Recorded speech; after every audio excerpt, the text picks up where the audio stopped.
Well, cold steel, yes, indeed. So they're kind of getting with this program, aren't they?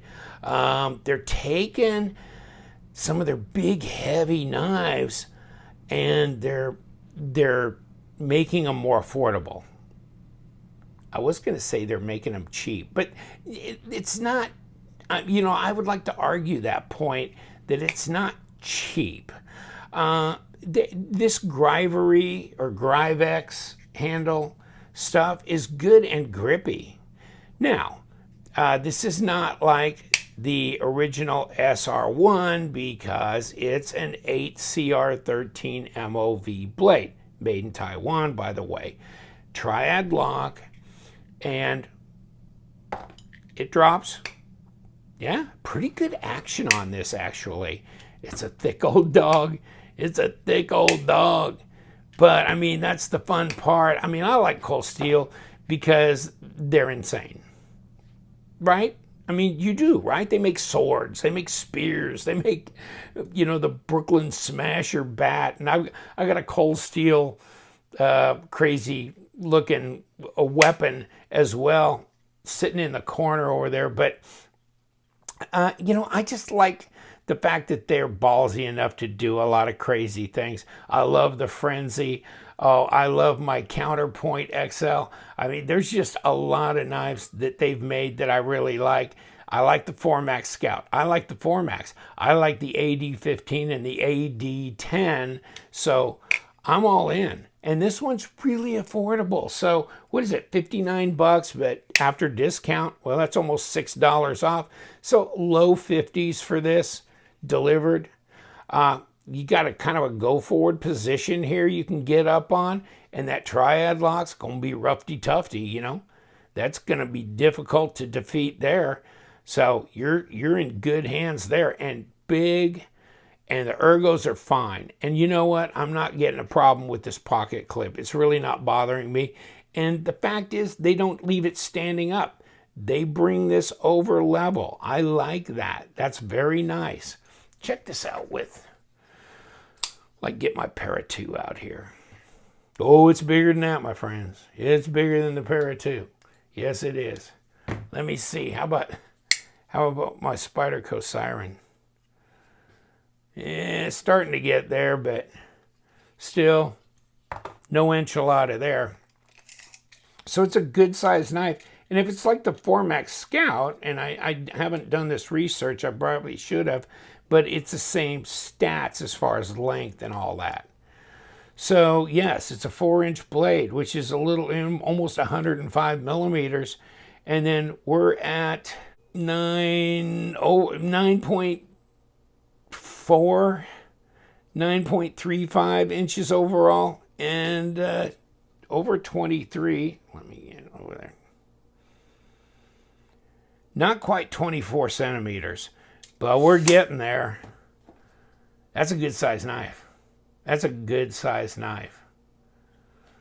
But yeah, like I was saying, ergos are comfortable, even for big hands, even though they've got this little thing going on here that's going to limit you, but you're going to have Mongo hands before that, before you start busting past that.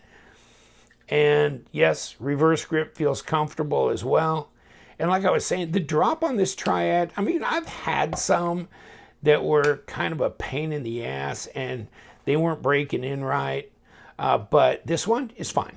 And in most cases, it's fine, of the ones that I've had. So that's fine.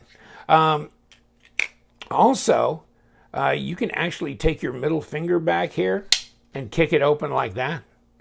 That's not bad. Now, 8CR13, if you've ever looked at the sheets on this, and the thing is, if I'm going to trust 8CR13 to be heat treated correctly, Cold Steel would be one of the brands that I would trust with that, okay? And about a 58 to 59, I think, HRC for this, okay? But if you've ever looked at 8CR13, check it out, right here. Okay, almost 1%, not quite, of carbon, okay? Then what do we got here? Manganese, 0.4. 13% chromium. Okay, so it's a true stainless. And then you got nickel, 0.2. But look at vanadium. You've got some vanadium in there at least, 0.1. And then some moly in there as well. So 58 to 59, they're saying of, and I lost my place, but I saw it, 58 to 59 on 8CR13, crossed here, 58, 59 HRC. So it's a user steel, but it's not junk. I mean, when people say it's trash and shouldn't even be used on a knife, I really have to disagree, and I'd almost strongly disagree to the point where I'd say you really don't know your blade steels that well if you're really saying that. Now, you could be an elitist and say nothing except XHP or, you know, whatever, S35VN and all this other stuff is worthy. Well, then, okay, I understand where you're saying premium steels only. But, you know, people call AUS-8 junk. They call VG10 junk, 440C junk. And it's not. It's not, okay? So that's my stand right there.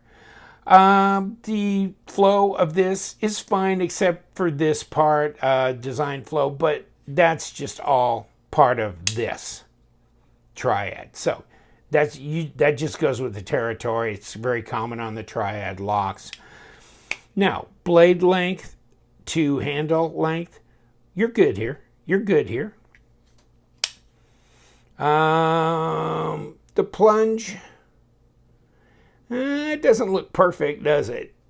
It's close enough, though. It's close enough. And yeah, this looks pretty good. So, let's see if it's sharp. That could be part of the equation, right? Well, a knife will be a knife. Oh, yeah. You know, Cold Steel, they're going to give you an edge right out of the box, and they do. Their stuff is normally extremely sharp, sharper than most knives are out of the box. Now, how much does this little fainting flower weigh?